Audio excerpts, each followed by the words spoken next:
Next question is from Jay Pliu. What are your opinions on sugar versus sugar substitutes? Okay, you know what's interesting about this is obviously sugar, it's carbohydrates, right? So every gram of sugar is 4 calories.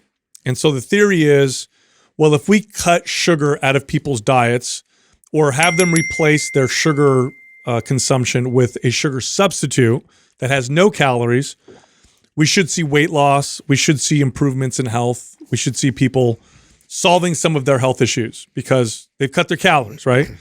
Now, in controlled environments, when we take people and we have them count every calorie and they replace sugar with sugar substitutes, they do cut their calories, they do see weight loss. But in other studies, real world studies, not where people are in a controlled environment where everything's counted, when people are just like, yeah, I have, 2 sodas a day, and then scientists say, cool, replace those with a diet soda, and then we'll track and see what happens. No weight loss. There's no success. It's actually terrible success, a track record in the real world. It hasn't done anything to help with the obesity epidemic at all. And lots of very obese people have lots of sugar substitutes. Why is that? Because it promotes behaviors that lead to overeating. It also eliminates a barrier between you and consumption. Whereas when I'm going to go have a sugar-filled soda, I know I'm about to consume 200 calories. If it's a 0-calorie soda, I tend to be like, oh, cool, there's no consequences. I'm going to keep drinking this. Yeah. And that perception of sweetness can change behaviors. What it does, it tends to make people eat more food.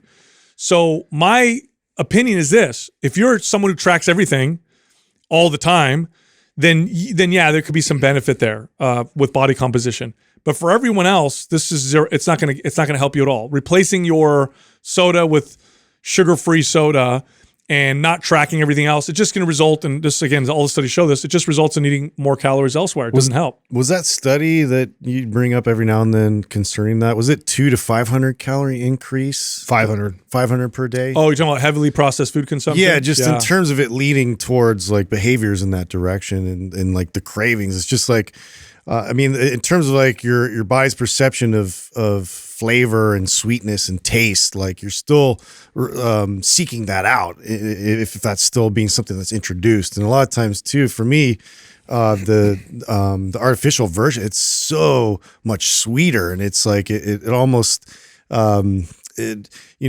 else besides that, it seems like less than. And so I tend to gravitate more towards these sweet food items. Yeah, out of all of us, I probably use the most sugar substitutes. I mean, I'm drinking a 0-calorie Zevia right now, right? So I probably utilize the most. And I think a lot of those behaviors came from my competing days of like tracking and like going, hey, I want something sweet and I can't have any calories, and so I'm going to have something like that.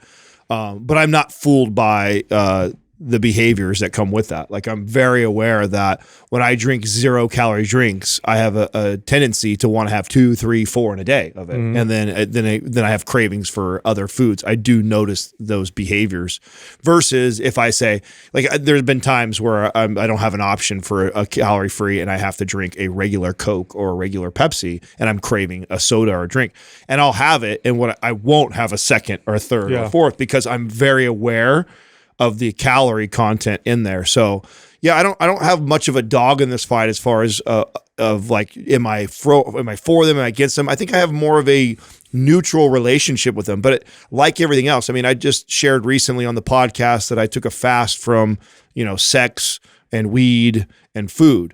And really, for me, like, that part of that practice, and I do that with things like soda, even though I don't announce it every time I do it, is just like, I never want to be dependent or feel like I have to have anything.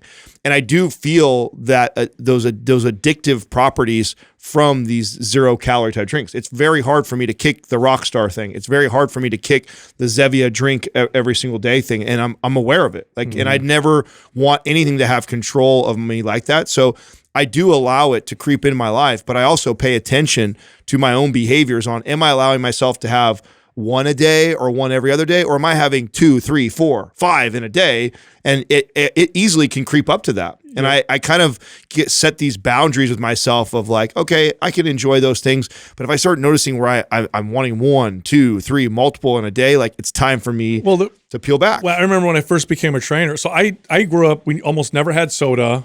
and we definitely never had diet soda as a kid. So I just didn't grow up with it, right? So I wasn't, I had them here and there. We'd go eat, if we'd go out to eat or something, I'd have some, but it wasn't a big deal. And then I became a trainer, and I remember some strange behaviors from clients that I would see repeated. Like I'd have clients that would drink Diet Coke, and they would drink a lot of Diet Cokes. I'd have clients that didn't drink water. I had a lot of clients who were like, I don't like water. I don't like the taste of it. I was like, what? You don't like the taste of water? No, what you're bringing up right now is a very good thing that I've connected to my own behaviors. So what I easily can do, I did this one day in Hawaii. I'm in Hawaii, so I kind of let I'm not restricting anything. I'm just going to enjoy. And what happens when I have that attitude is I easily can have carbonated 0-calorie drinks all day and no fucking water. And then I get a headache, or I go, oh shit, like I haven't had like just water today at all. Well, I remember I would and I would have clients say things like, I don't like the taste of regular soda. I like sugar-free better. And then I did research. I'm like, oh, it's sweeter. It hits the sweet receptors a little differently. It can make actual sugar taste more bland. That's interesting. And I also remember using sugar-free substitutes in meal plans. This is early in the day, back in the day when I'd create clients meal plans, where I'd try and tell them, here, just replace your sodas with this. This will make you lose weight. It never worked.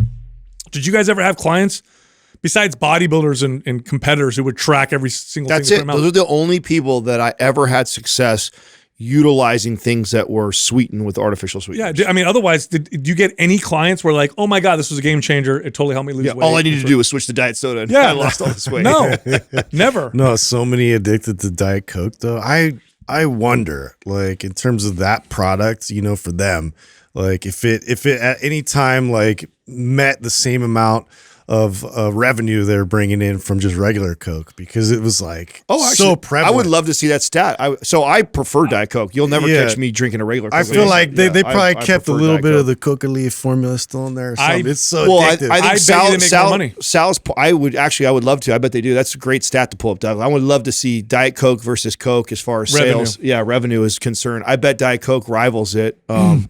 It's overtaken. Classic Coca-Cola. Overtook it. See? Wow. Well, what it is you have a brilliant. You have Crazy. a combination of things that are making this just a perfect storm. One, you have this signal that says no calories, no sugar. So you've got that.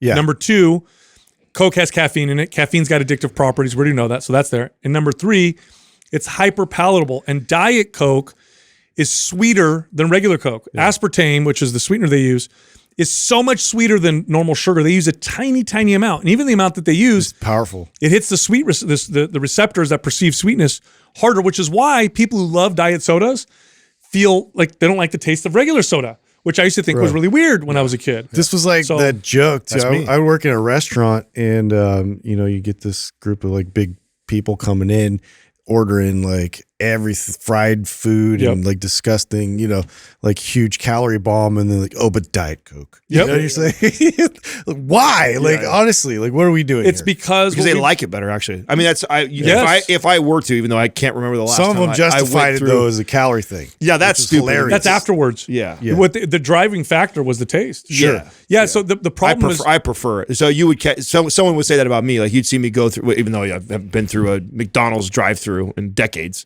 But if I were to go through a McDonald's drive-through, I would be a Diet Coke. I'd be a Diet Coke. I would ask for. They sell more. I mean, Doug even pulled up. Really what this is, and this is just really occurring to me, this is a perfect example of the divorce between behaviors and the mechanistic aspects of obesity. So we look at obesity, we go, it's too many calories. Let's just cut the calories and give everybody the other stuff that comes along with the calories, and we should solve the problem. You didn't solve the problem. Right. They're still consuming. Math. They're still consuming something that's hyper sweet and encouraging behaviors that lead to obesity, and that's why it has done nothing to solve the obesity epidemic.